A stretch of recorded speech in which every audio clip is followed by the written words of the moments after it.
Okay, well, good morning or good afternoon, depending on where you are.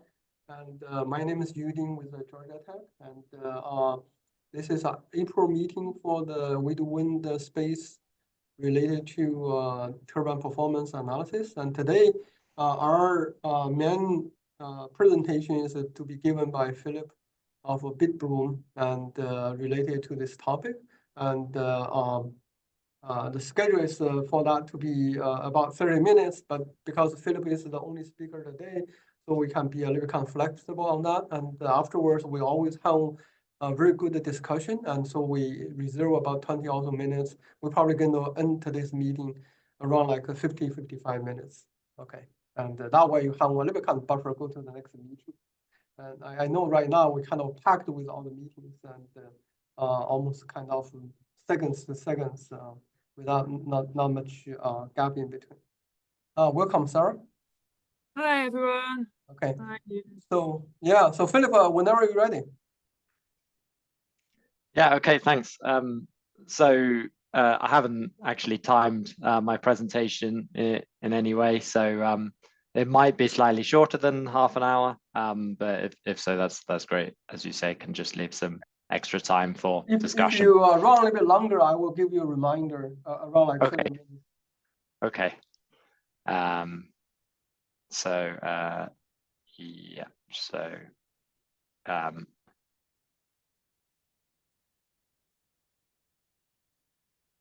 right, there we go. Today I'm going to be talking about an algorithm and the verification of it that we've had working on many of the sites that we're monitoring for the past year or two.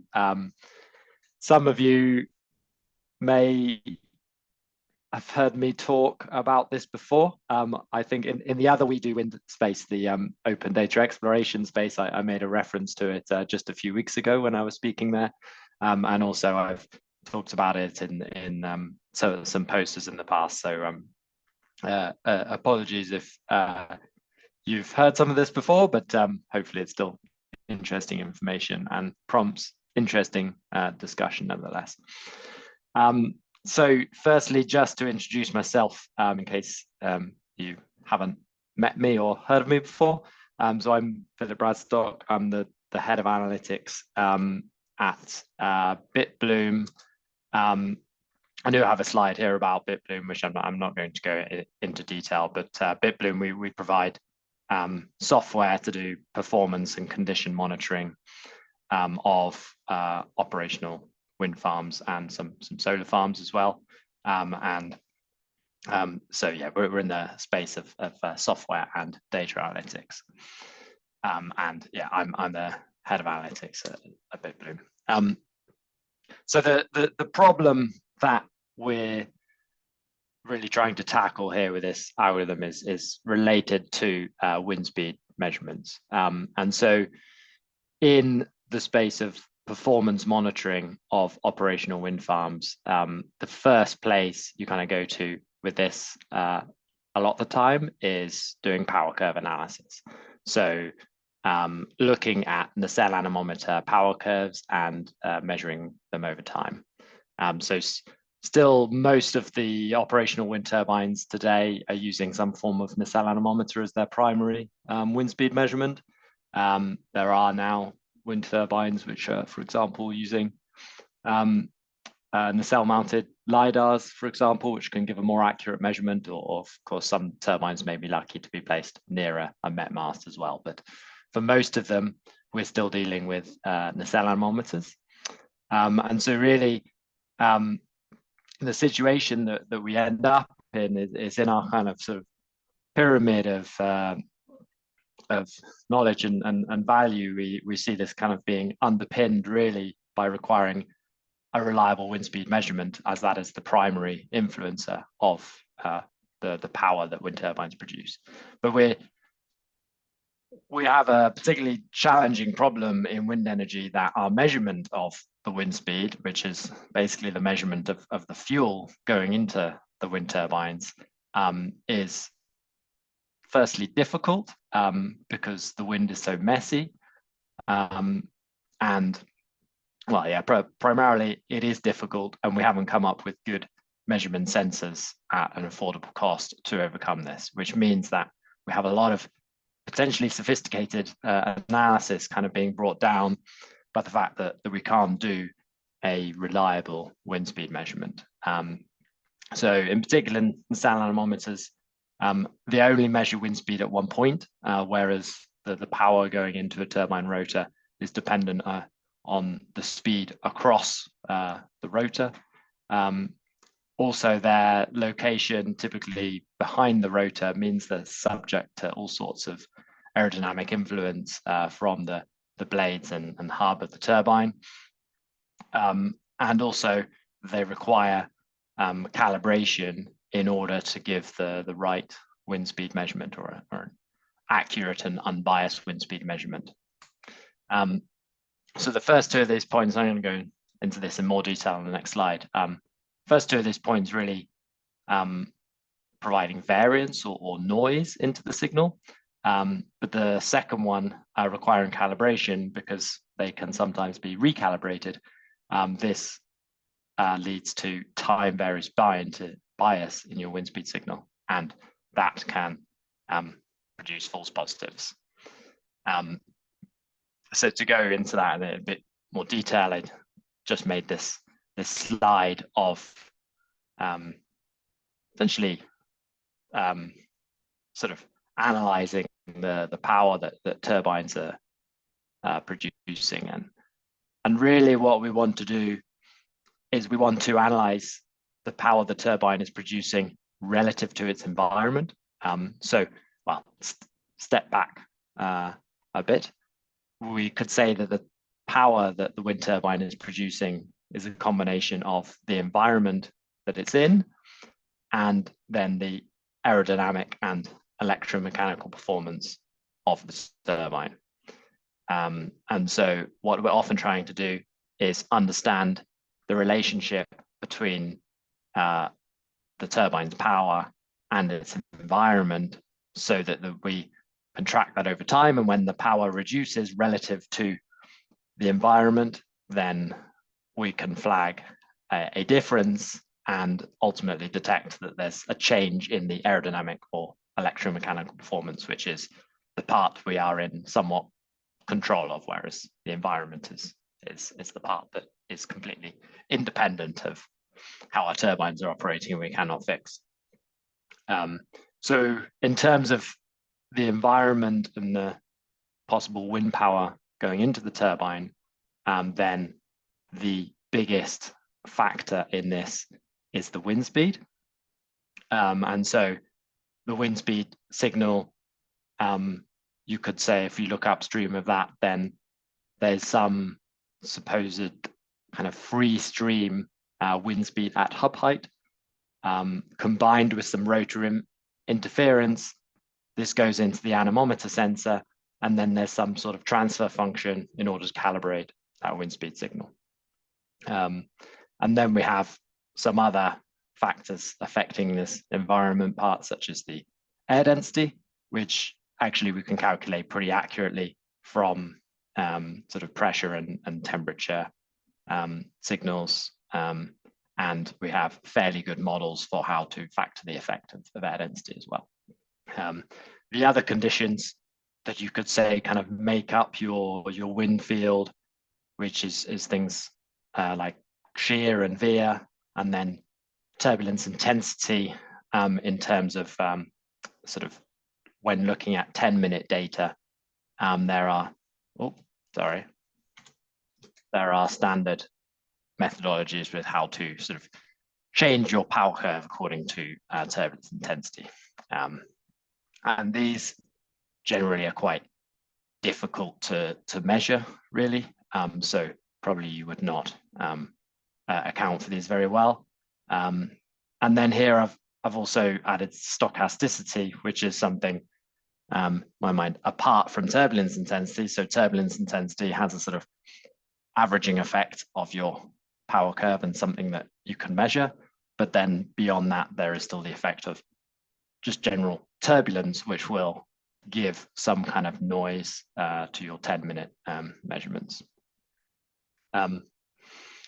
So if we look here at our sort of areas of uncertainty here, we've got noise and we have bias, and also we have things that we can't measure. So when trying to detect changes in performance, noise is annoying, but we can somewhat deal with it by averaging over time. It will still kind of increase our uncertainty, and maybe we have to averages over quite a long period of time in order to have statistical certainty. And any kind of fixed bias, that's fine when we're simply looking for changes in performance, but time varying bias is really annoying to us. It leads to false positives in change in performance, and it's not clear sort of when time varying bias is happening necessarily. So that's really kind of the problem statement. And here's just an example of it from Penman-Shiel, which has open data in is one of the Cubicos sites that they've opened the data for. So you may be familiar with this wind farm, and on one of the turbines, I think it's turbine 8, if you look at the power curve over time, then you can see a strong drop in performance towards the end of 2021. And yeah, it's really like quite big, 30%. This is nothing to do with change in actual performance of the turbine. This is just an erroneous recalibration of the nacelle anemometer transfer function. And in our experience at BitBloom, the majority of times we measure a change in power curve like this. This is a fairly extreme example. Usually the difference is not quite so large, but perhaps you can see before the period that the transfer function is applied that we have a natural, say, sort of 5-10% variance here. And so anything a little bit larger than that, sort of 15% variance, then we might flag as a major drop in performance. And most of those cases that are that or larger tend to be, in fact, nacelle anemometer changes, not actual performance changes. So in order to reduce the time that we spend on false positives, we came up with an algorithm to calibrate this. And I think one thing that we often overlook when doing this analysis or when doing performance monitoring is the huge wealth of information we have from neighboring turbines, and essentially we have relatively strong spatial correlations between turbines quite often.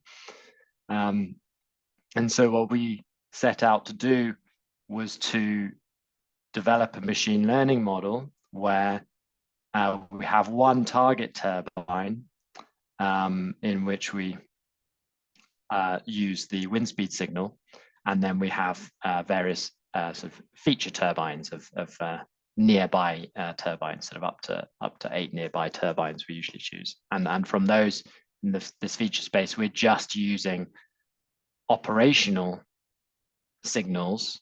By operational, I mean non-environmental ones.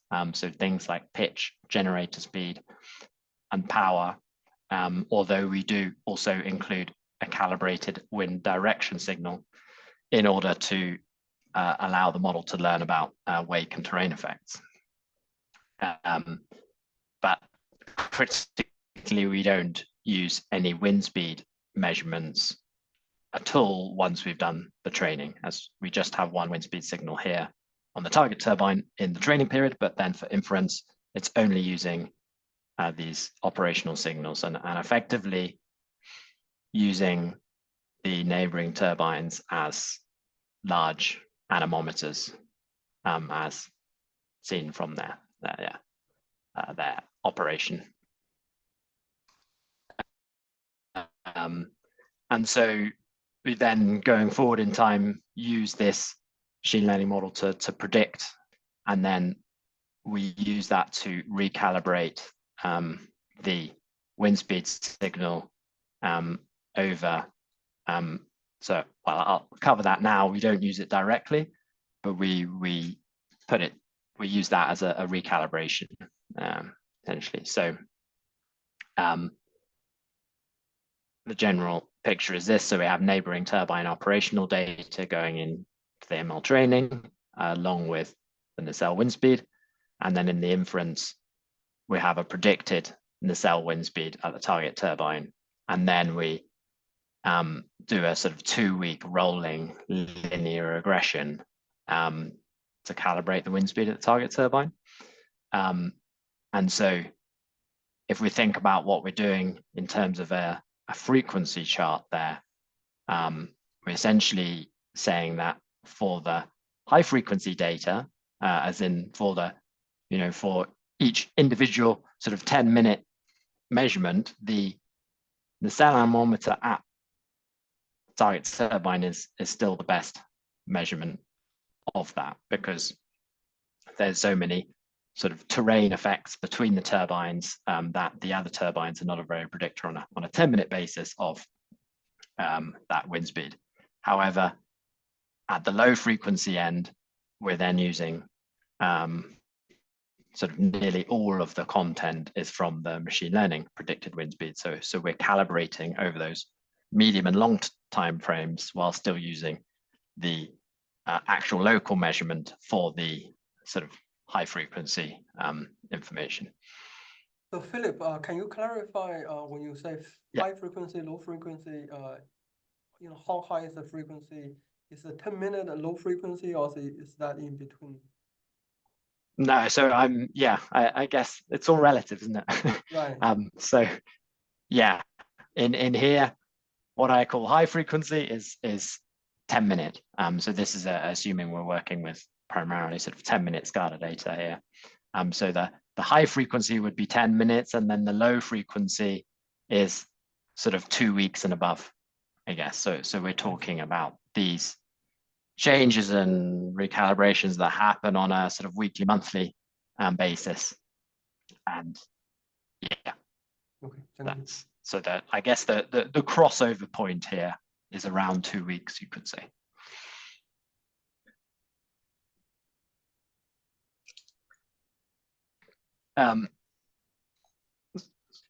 So I guess that this is kind of repeating that point a little bit. So these are just some example model results here, looking in 10-minute samples. And sorry, some of the lines here may be a little bit hard to see. But this is for one particular turbine, holdout evaluation period of 12 months after being trained on a different 12 months. And so if you look at the variance of this, so this is predicted wind speed against the actual measured wind speed. And so if you were to look at the RMSE of this, it's kind of 1 meter per second or something. And 1 meter per second is quite a large change in your power curve. So it's kind of why I say it's not bad for 10-minute samples, but it's not really 1 meter per second uncertainty is too high at that 10-minute level. However, one thing you can note here is that the orange line, which is the kind of binned average of that, so you could say bias by wind speed bin, is very small because that's very close to the 1-to-1 line. And then if we look at the residuals on like over time, so this is over the 12-month holdout period, then if you look at this kind of all interquartile range, so the size of the interquartile range over any given week is sort of somewhere just below 0.5 meter per second. So that's not good enough yet, but if we look at the interquartile range of weekly means, if you see what I mean, which is the variation of this central dashed line, then that drops to below 0.2 meters per second. And now this starts to become quite a useful thing when talking about calibrating over a week or 2 week, rolling windows. So the kind of message is there's fairly significant variance, but the time variant bias is very low in this. So if we just go back to that example from penmanship, then this is the original sort of uncalibrated tracking of that power curve. And once we apply the calibration, then you can see that this kind of dip in performance no longer exists, and the measurement of the power curve against the calibrated wind speed, there's still a little bit of noise and dip in here maybe, but generally the trend is fairly constant, and we're sort of keeping the power curve constant to within around 5%.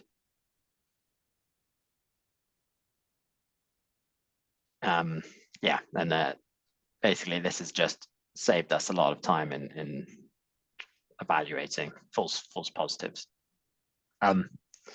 So now, rather than just showing an example from one side, we've also gone on to do some validation. I think really I should call it verification, because it's not actually validating it against the cell-mounted LiDARs or anything like that, which would be interesting, but not in scope here. And so we wondered, because this model has to learn a lot of wake and terrain effects in order to calculate the right wind speed. And when we first sort of designed this model, we thought we were giving machine learning quite a tough task to sort of learn all those wake and terrain effects to calculate effectively the speed up from those feature turbines to the target turbine. So here we set out to evaluate whether the model still works well in complex terrain and in weight conditions.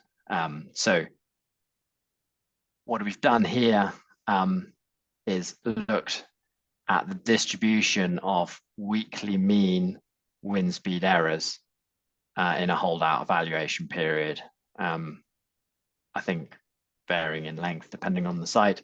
And we've done that here for 5 different European sites. So the moorland one here is penmanship.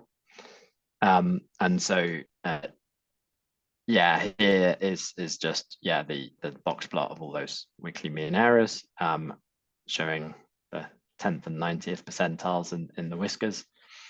And so I've just sort of got a qualitative description of the terrain with more complex terrain on the right. And well, firstly, what you can see is that there is some fairly significant bias, or relatively significant bias in some of these, but as long as the bias is fixed, that's okay really, because we're just looking for changes in performance. We're not using this calibrated wind speed to do any kind of, say, power performance test for, going and discussing a warranty with the OEM, because I don't think they're ever really going to take this as evidence when you're applying a machine learning model like this. But we're really looking for changes in performance here. So a fixed bias doesn't particularly matter, but I think what's important here is the size of the boxes.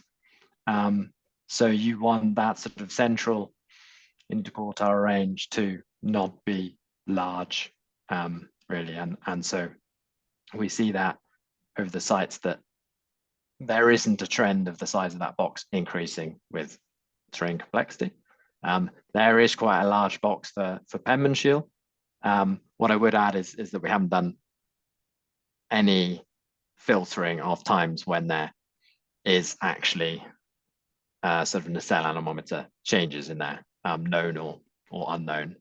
Our assumption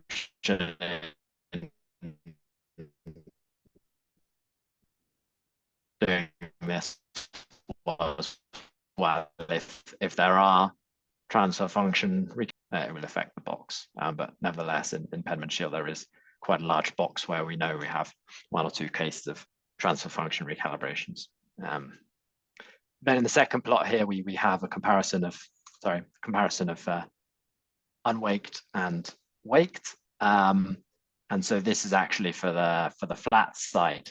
Bottom left. So this chart here covers all turbines on that site, but now here we have 1 box plot per turbine, and essentially we've got a front row and a back row, and we filtered it for the prevailing wind direction, where the back row is usually waked by this front row. And you can also see here, so there are some kind of fixed biases for some of the turbines, but there isn't a trend that it's in general getting worse for the waked turbines. In fact, the waked turbines, at least 3 of them, actually kind of look better in their results. So that's it really. Just brings me to my conclusions, which is essentially that time variant bias of nacelle anemometry is a real pain when doing performance monitoring, but we can use machine learning to calibrate the local wind speeds over those time windows, using the data from neighboring turbines, and that through that the model's able to learn apparently wake and terrain effects and maintain accuracy across a wide variety of sites. So yeah, many thanks for having me to speak, and happy to take any questions and start discussion. Well, you are exactly at the 9:30 my time 9:30 mark. So okay. Yeah, half hour Brilliant. passed. I have some questions, but I'd like to open the floor for the audience if you have any questions. Anyone have any questions for Philip?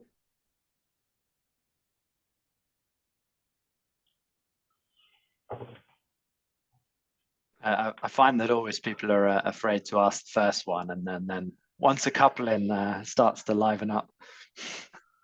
So I have a question. Yep.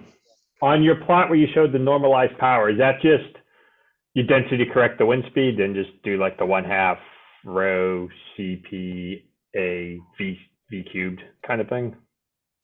Which one was that? Sorry. The one that you showed when it was uncalibrated, it dropped from 1.1 to 0.6. Yeah. So this kind of one. Well, if we go back to the previous one, yeah. So the x-axis here is wind speed density corrected. Yeah, that's applying the standard IEC kind of cube relation. Well, the standard IEC methodology for changing wind speed. Yeah. Yeah, perfect. Okay. So you don't do anything with the OEM curve. This is more just you actually use the data all the way through. Yeah, this is all data based. And I would add that I've talked a lot about using the wind speed as the target on the target turbine. It's actually the density corrected wind speed that we're always training against. That's I think, as I mentioned here, air density is in all our uncertainties here, that is the one we probably have the best model for, like the best physics model in terms of correcting for. So these ones, there are things, but either we can't measure it or it's not a very good physics model, or both. Yeah, if we could measure the stuff in that box, our jobs would be much easier. Yeah. So do you get pressure measurements a lot at the site, or do you use something else? Because we can get temperature pretty easily, but getting like an actual pressure measurement has always been a challenge. It's an exception rather than the rule, in my experience. Yeah. So firstly, in air density, so temperature is the dominant factor, is bigger than pressure or humidity. We make quite good use of reanalysis data, often to fill in things like that. Yeah, I think you're right in terms of whether the SCADA system reports pressure. I'd say it's more often than not that they're not reporting pressure. Yeah. Yeah, our very first site we ever had gave us pressure and relative humidity. So we were like, oh, this is going to be easy. And then we didn't realize that was the only time we were ever going to see all that information. Yeah. Thank you. So Philip, just on this particular slide, I do agree. Well, let me ask a question follow up on Jonathan's question. So for air density, when you calculate, you only need the pressure and the temperature, right? You don't really need the humidity.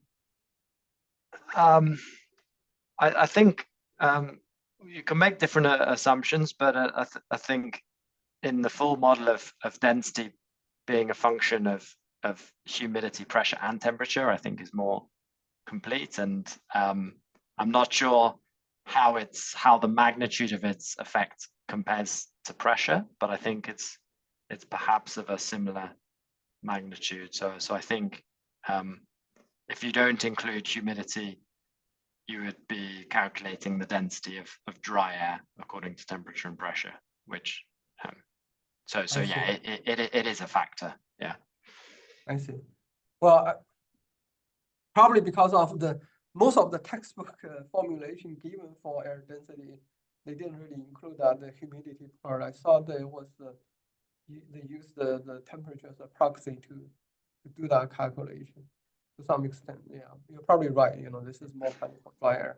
Now, another question is related to what you said here, the time variant bias and versus the fixed bias.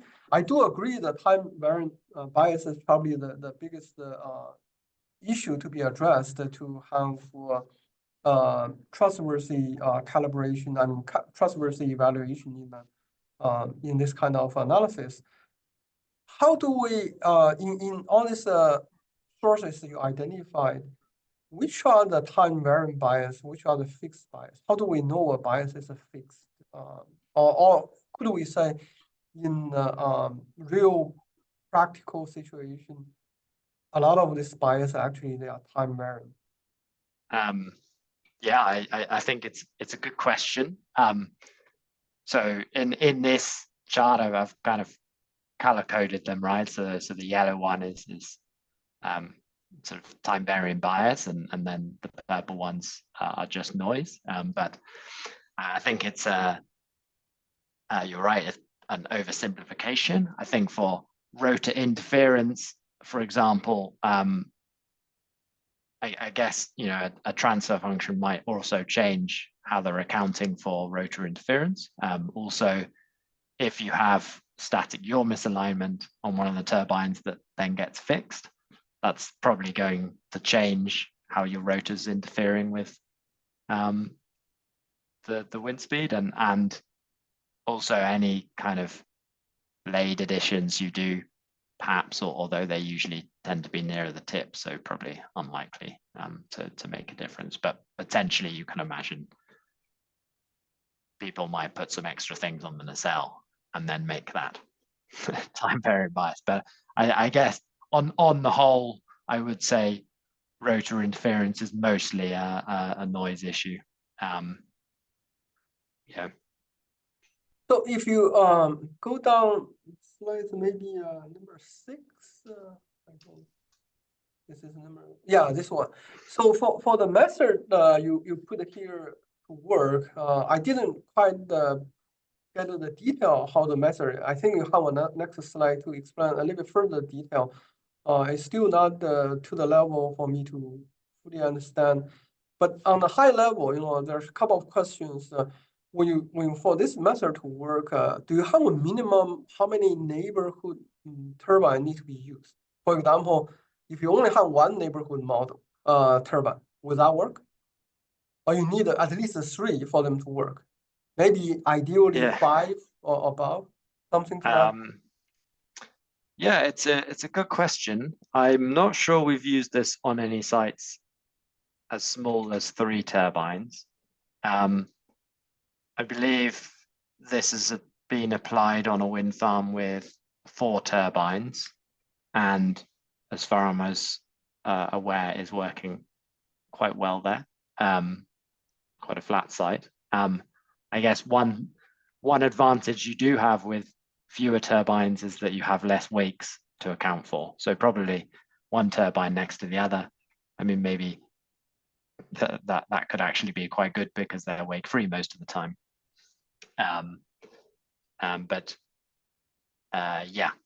It's been. But from the methodology design point of view, if you only have 1 turbine, will the process, just run smoothly, eventually produce a valid number in the end? Or Yes. is it going to get stuck somewhere? So essentially, you have fewer features because you just have the 3 features. Like the number of features going into your model is well, the number of features per turbine times the number of turbines. So, well, 4 with the power split into components, and I can't remember if we sometimes use other operational signals. But so you still have a number of features, and then essentially you would just be using that one neighboring turbine as your anemometer, so your spatially displaced anemometer. The challenge would be, actually the challenge would be is because this model doesn't filter at all for different types of operation or when the turbines are down for maintenance, for example. So if you have a wind farm of only 2 turbines, then when your feature turbine is down for maintenance, then it won't be giving you any information with regards to the wind speed.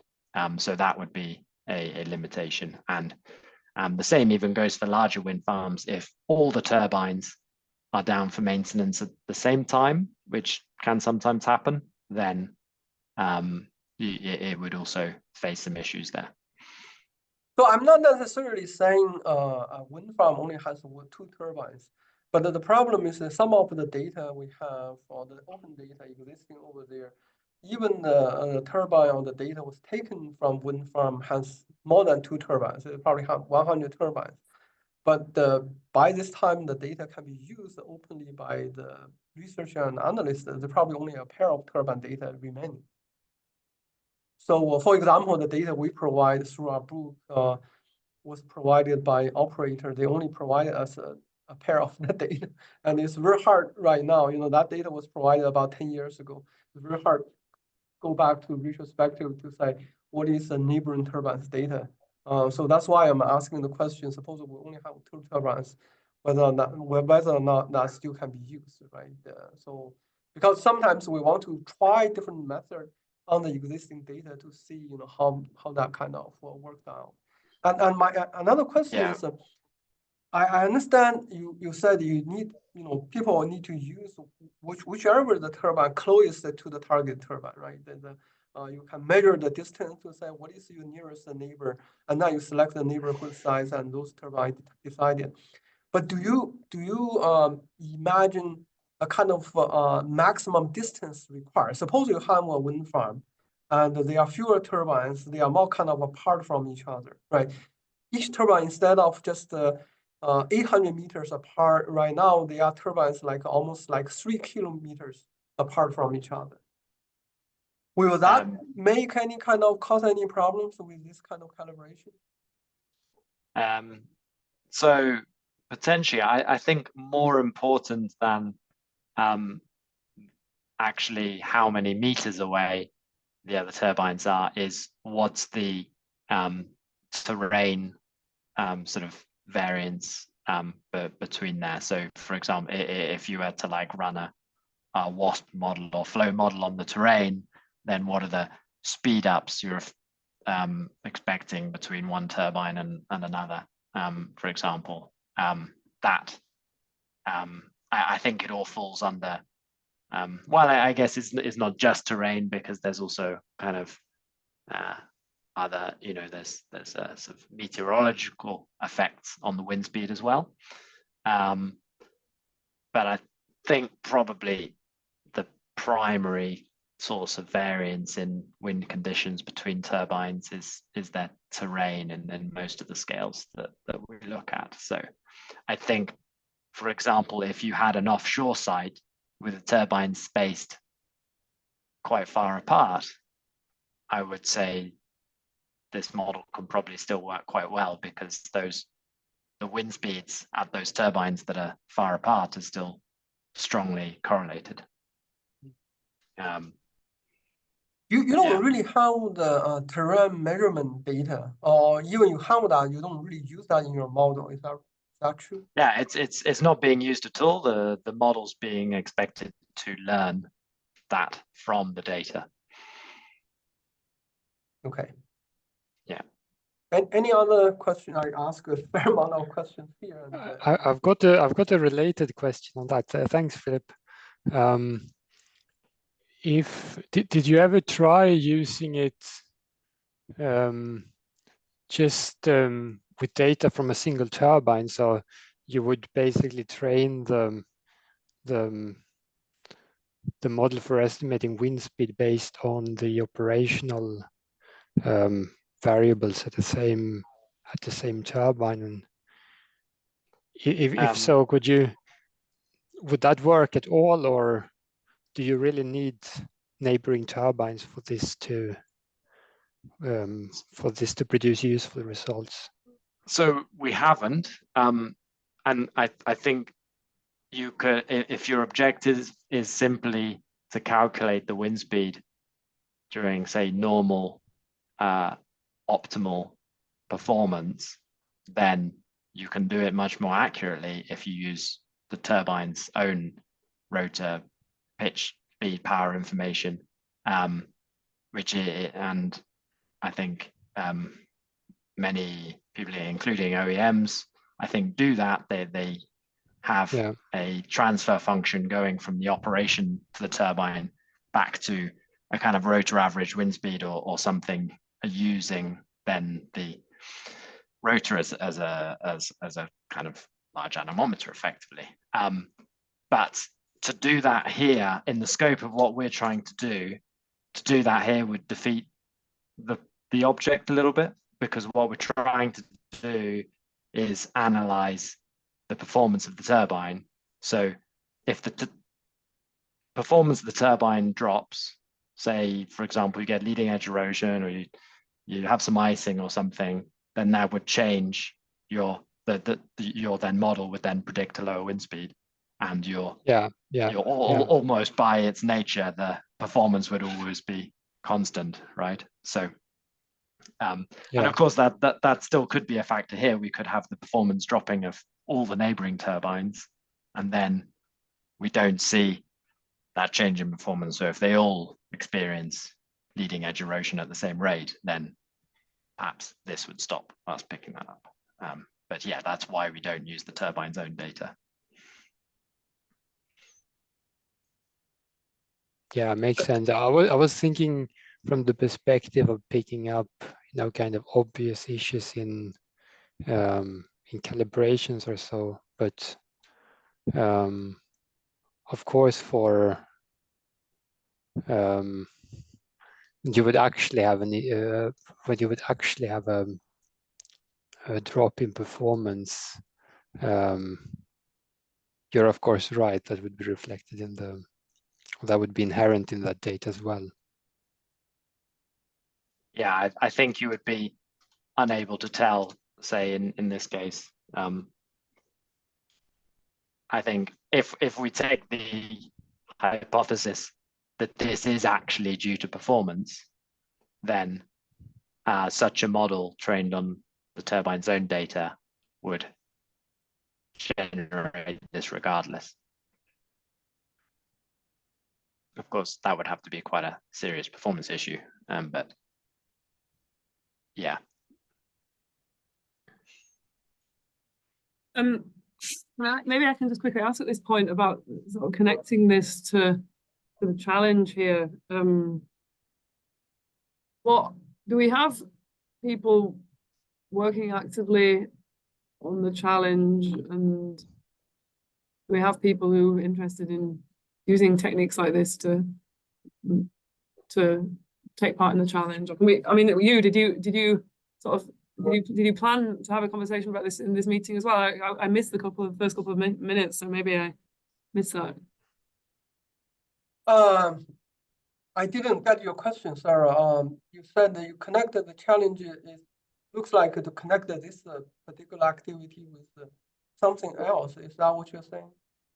I'm just asking about I mean, this monthly meeting is about the challenge, and so I was wondering if you'd reserve some time in this hour today to talk about people's progress on the challenge, and if we can somehow connect this presentation to that.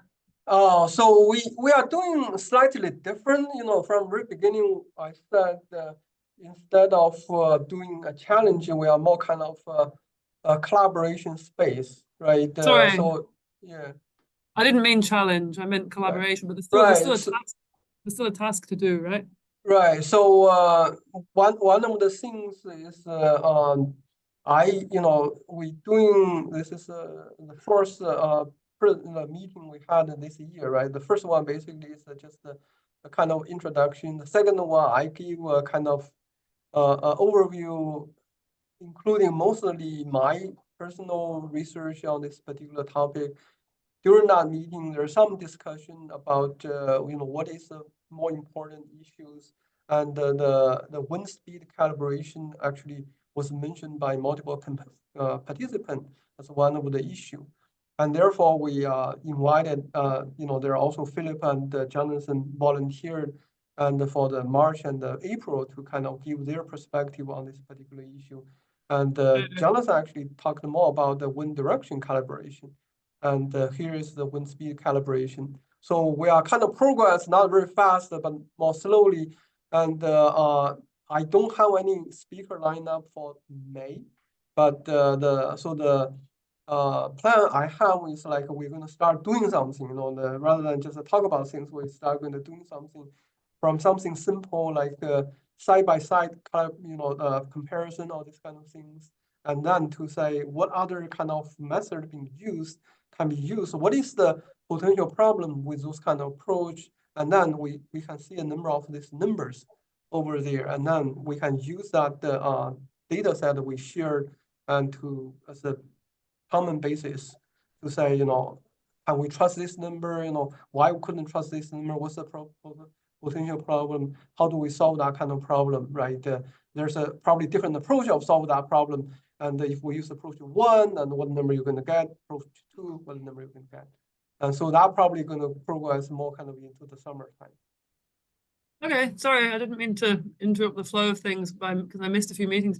But do you think it would be a good idea to then set a specific small task for people to do until next time? Like it could be, that the first step, or even taking one of these wind speed correction ideas and right. So that's one of the questions I want to ask Philip. From the presentation itself, I don't think I had enough detail to be able to, for example, replicate your method, right? Do you have a report, a publication, or is this something can be in the public domain, or is a proprietary inside your company? Yes. So I don't have any papers. There's a couple of posters there at conferences and talks I've done like this. I guess the algorithm I would say is semi-proprietary. We're always very willing to explain the methodology behind the analytics we do, and because we think that's a very important part of the whole kind of workflow between people monitoring wind farms and the people who need to go and fix the issues. You need to be transparent and explain your methodologies very clearly. I don't see in our plans to explain exactly how to do it with the features and the exact algorithm configuration. I can say it's a random forest model. So if in that case, the alternative is if you have time, you actually can apply your method to the data we shared, right? There's two sets of data. one is simulated data, another is real physical data with a VG installation type of things. So you can probably apply that to the data, and then you can produce a result, and other people can. Well, of course, this will take some of your time. Back to Sarah's question, I think the one of the first step I would do myself is I'm going to ask my PhD student Ahmad, who's in the meeting, and to start doing some of the simple things, use these two methods. And for example, the side-by-side comparison, right? And then I will come back to discuss that, if you use this set of data and use side-by-side comparison, what the result you're going to possibly get and from doing that. And that probably is going to be a main meeting topic. And hopefully that covers about 30 minutes. And then we have some time for discussion and planning for the next meeting. And we're most likely going to cancel the June meeting because it happened to be in the first day of our general meeting for WinTask 43 was scheduled on the 17th of June. Or we shifted, that meeting by another week to the 24th, something like that. I have a question for Philip. Sorry, Sarah, go ahead. No, I was just going to say I would offer to lead that meeting, Hugh, but I'm going to be in that Task 43 meeting as well, and the week after I'm on holiday. So, I would just move it to the week after, and that'll be okay. So you said the 17th meeting conflict with the general meeting of Task 43. Yeah, all I'm saying is that I would have offered to lead that, but I can't because I'm going to be at the Task 43 meeting as well. But I think it's okay for you just to move that meeting by a week. Yeah, so to the 24th, probably. Okay, so I will communicate. So, yeah. Alan, yes, please, we have 5 minutes. Hello. Philip, thank you for presentation. It was eye-opening. Now, in machine learning, never thought of this way. In machine learning modeling of the wind speed, I know you talked about the wake effects a little bit and terrain and so on. Was the wind direction a significant factor in the modeling? So that would, the wind direction would affect the wake. And was it an important parameter in there? Good question. I guess the best way to measure that would be to train the model without the wind direction information and then see how it compares, which isn't something we've actually done. We always made the assumption, I think, that it is a very important factor because it needs to learn wakes and terrain. But I'm not sure that we've tested it without. So I guess my answer is I'm guessing yes, but I haven't actually proven that. So Alan, actually, we had some experience using the operational data for that. The answer is yes. The wind direction in most of the analysis we conducted with multiple wind farms, and it's almost the second important factor, only after wind speed, with only one exception. A couple of years back, we did analysis with Gold Wind. Gold Wind use almost exclusively direct drive turbines. They have probably the largest number of direct drive turbines deployed inside China. And for those turbines, for whatever reason, I don't fully understand, the wind direction is not as important as temperature anymore, or air density. So sometimes they still play a factor, but their importance is not the number 2 anymore. Sometimes it's number 3, sometimes. So we're talking about the absolute wind direction. Yeah. Yeah, not the relative, right? Well, I think you have two measurements. You can calculate the third. You have the nacelle position. You have the absolute wind direction, and then you can calculate the relative one. We actually tried any 2 of the combination in that wind, because we find that's a little kind of puzzling. So we tried any 2 of the combination on the wind Gold wind turbines. They still didn't really come in as more important.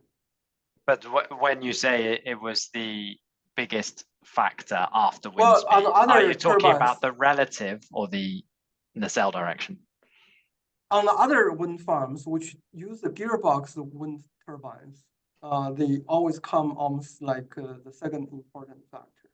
I think most of them we use this absolute wind direction, but my feeling is probably if you use a relative wind direction, it's still going to be significant. Because I would say that in terms of absolute wind direction being important, that's much more a question of terrain rather than the turbine type. So terrain in terms of what's the upwind terrain in the turbine, which might impact shear and turbulence. And then for an algorithm like this, about the different terrain between, like the different terrain upwind of the turbines causing a speed up or speed down between those turbines. But Philip, we have counter examples to that thought. You know, we analyze the wind farm data, which is offshore, is on the ocean surface. Yeah. The wind direction is very important. And also we analyze. What about the wakes then? I'm sorry? Wake effects. Well, you know, the wake effects is part of the, you just do the measurement, right? You sometimes cannot entirely separate those things. So when you do the machine learning models, you find that you add the wind directions, you're going to be important. Another case study we did is on onshore wind farm, but it's in the prairie area of the United States. So the entire wind farm is pretty flat. The highest and lowest point is probably like 200 meters in difference. And it's 16 miles in scope. So that's, I was told that's relatively flat things. It's not really very, complex terrain. And so still in that analysis, the wind direction is pretty important. Yeah, the other thing could be that wind direction is a proxy for other factors that influence the power of the turbine, such as shear, for example. Like you might get the effect that in certain wind directions, you expect perhaps, say more like unstable atmospheric conditions, which mean low shear, whereas other wind directions, you have stable atmospheric conditions more often, which would be low shear, or factors like that. Right. Because I don't see a physical reason why the absolute wind direction should impact the turbine's performance, other than it being a proxy for other things like the terrain changes between turbines, or the shear or the turbulence or something like that. Right. So we are at the time, I think we can continue that discussion, but I agree with you. I think also Christian mentioned that the wake ride, all these kind of things probably not directly measurable or hard to measure. Therefore, you do want to have some kind of easy measure things which you can use as a proxy, right? And that is also indicate by using that is important. Even the physically, it's not really the direct explanation, but using that would be important. Yeah. Mm-hmm. All right. So thank you very much, and I will post the slides and the recording to our We2Wind workspace, and I will see you in a month in May. Thank you. Thank you, everyone. Bye. Yeah. Thank you. Thank you. Thank you. Bye-bye. Thanks. Bye.